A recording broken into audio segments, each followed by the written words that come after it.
Hey, what's up, y'all? This is Rhonda Lynn, and you're listening to The Mint Penny. So today, we talking about moving in together and these bills.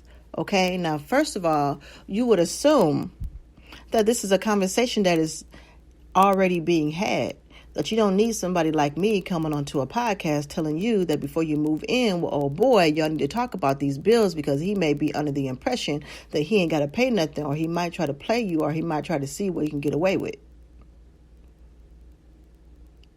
I had to pause right there. Think about it. So I'm just realizing like a lot of people are just not having this conversation. They just winging it. They have a conversation about moving in together sometimes. I mean, there's been a few situations out there where, a man will just come over a lot. And the next thing you know, his mama's visiting you and him at your house. That's how you know somebody live with you. They mama come visit you talking about y'all need anything. He live with you, sis. Okay. No, have the conversation, okay? Once y'all had that conversation about moving in together and living together, whether y'all getting a new place together or if he's moving into your place or you moving into his place or whatever, have that conversation about who's going to pay what and how much, right? So you want to break down like what the bills are. You got your rent, your gas, electric, water, sewage, cable, internet, groceries, home, toiletries, whatever it is that y'all use up in that house together or plan to use together. You want to make sure that you break all those down and discuss what each person is going to take care of or what they're going to contribute to those responsibilities. Once you do that, then you want to assess how much y'all make. Because like, if I make $10 an hour and you make $40 an hour, it might be a little unfair for us to go 50-50 because I'm going to be broke all the time or broker than you. And I might have my hand out asking you for money. And then at the end of the month, you have technically paid more anyway. But, there comes a time sometime when that can become a little tricky, though, because like in our society that we live in right now, men are expected to be the breadwinner. They're expected to bring in the bacon. So when a man decides to take on majority of the bills, if it's 70-30, or if he pays all the large bills and, you pay the smaller bills, the little inexpensive bills or whatever, it's typically looked at as being okay. But when it's the other way around and the woman is the breadwinner, she's bringing in majority of the money, and the man is not, he can feel emasculated, am I saying that right? Emasculated, demasculated. That sounds like something else.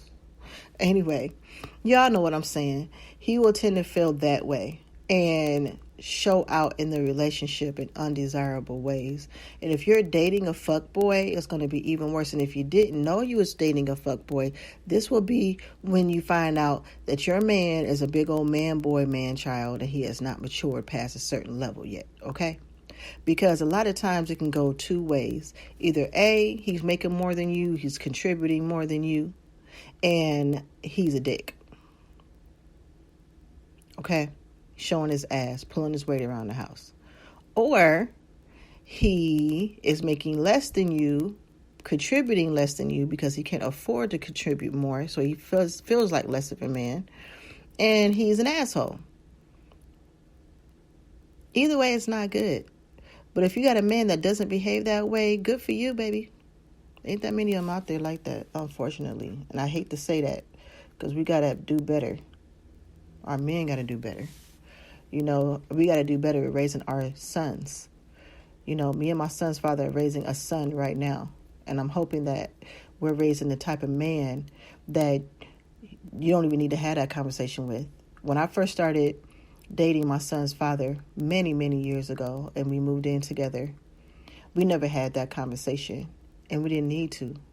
When it came time for the bills to be paid, he just gave me the money and told me whatever was left over, put it in the house. Toilet paper and stuff like that. So when I dated someone else after him, and it didn't go that way, I didn't really understand what the problem was, right? So, like, story time real quick. Shortly, kind of, long time, whatever, after that, I started dating this guy, and he moved in, and we never talked about paying the bills. You know, I didn't really think I had to, because the last person I was with, I didn't need to have that conversation. You know, he was raised right. And apparently I needed to have that conversation. So a month goes by. I'm like, man, he ain't putting on nothing. He ain't asked me what I need. He ain't asked me what the bills are. He ain't offered me anything, nothing. So I'm like, hey, what's up? You know, he like, what's up? I'm like, so you ain't gonna put in on these bills? He like, well, you know, I figured that since you was already paying the bills before I got here, that you didn't need my help because you got it already. You doing it. You know, you straight. You doing it already. You don't need my money. I'm like, what made you think that? You think you can lay here for free? You think you can lay here and lay up and run up my bills? You got to pay where you lay, boo. You don't get to just stay here for free. You can't stay nowhere for free. I expect you to help me out on these bills. Otherwise, you don't need to be here. Oh, I'm going to help you out. I'll help you out. The nigga gives me like $20. Get out. I was already starting to be unattracted to him anyway for some other reasons, but that was icing on the cake. Bye, baby. So that goes into like another situation that I had, because that situation actually was the experience, right, that told me have the conversation. And unfortunately, like, experience is the best teacher sometimes. So I ended up, years later, I was single for a long time. I didn't live with nobody for like a long time. And then finally, when I did get to the point where I might want to live with the person I was dating, after like, I think it had been like 2 years I was dating this guy, and we finally decided to live together. And we had the conversation. His job was like 5 minutes from my house, whereas he had been driving an hour every day, or he was just like at my house a lot because his job was so close. So it's like, yeah, you know, it only makes sense that you move in here. So I'm like, well, before we do all that, let's go ahead and have this conversation real quick, you know. So, you know, my rent is this much, you know. Typically, these are my utilities. They run about this much, you know. The cable bill is this much, you know, woo, woo, woo. And, you know, and I'm telling him, like, this is how much it is with me here by myself. So it may go up some with you being here. So when the bill come in, whatever it is, we just split it. He said, cool, right? So he moved in around the first of the month. That was the beginning of the month when we had that conversation. And the month goes by. A few days before the rent is due on the 1st, I let him know, like, hey, you know, can you make sure that you give me your half of the rent, because I pay my landlord through an app on my phone. So I don't want to be late. The late fee like $125 or something like that. And he was like, yeah, that's cool. You know, I got you. I'm like, okay. So a few days go by. The first come, first leave. The second come, second leave. Nothing. He didn't got paid. He buying stuff. So I'm like, hey, what's up? Oh, I got you. Well, when? You know, so then when I actually had to end up paying it myself, because I'm trying to avoid this late fee, and then the other bills started coming in, I'm still not really getting nothing. I'm like, we need to talk. What's going on? What's your problem? You know, why you pressing me? Why you stressing me? No, you stressing me. We had a conversation about this. You made an agreement with me, and now you're not following through. See, this is what I was talking about last week, about asking people about their credit and what it really means when somebody got bad credit, because when they agree to do things, they don't follow through, they don't pay their bills, that can fall into the relationship. Prime example. So basically, I had to let him know, like, look, I don't know what's going on with you, but I still need you to give me your part, because the bills did go up once you got up in here. So the second month comes around. Mind you, he never did give me that. The second month come around, things are a little stressed up in the house right now, because I'm really feeling some kind of way. Don't lie to me. Don't try to use me, okay?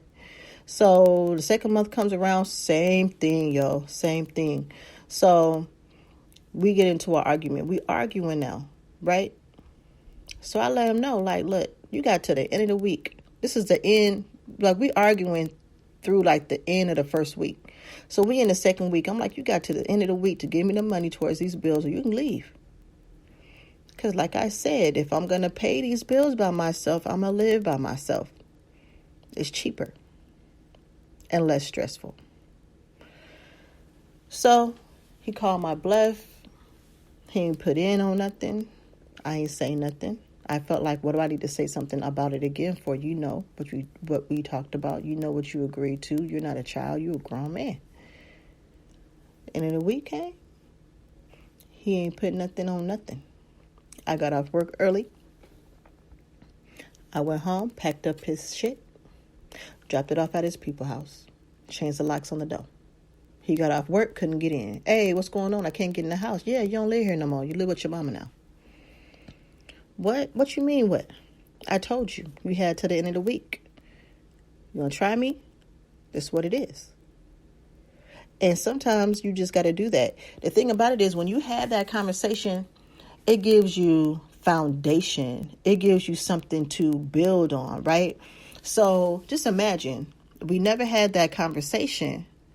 I would have no grounds for anything. You never said nothing. You never told me. I didn't know what you wanted me to pay. I didn't know what you wanted me to give you. All these excuses, but by having that conversation, I had the upper hand. I was the winner in that situation. I didn't feel like a winner, but still, and I was able to make the call and make the moves on his ass because, yes, we talked about it. You agreed to it and you didn't follow through. Now you got to go. That's why it's important to follow through and keep your word, because when you move out of your house to move in with somebody else and you don't pay up or you don't take care of what you said you was going to, you could end up in a lot of trouble. Now you're living with your mama.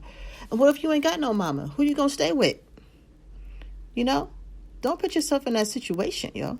Don't do it. Pay your bills. If you tell somebody you're going to do something, do it. Follow through. Be a better person. Be a grown-up. Be a better grown-up.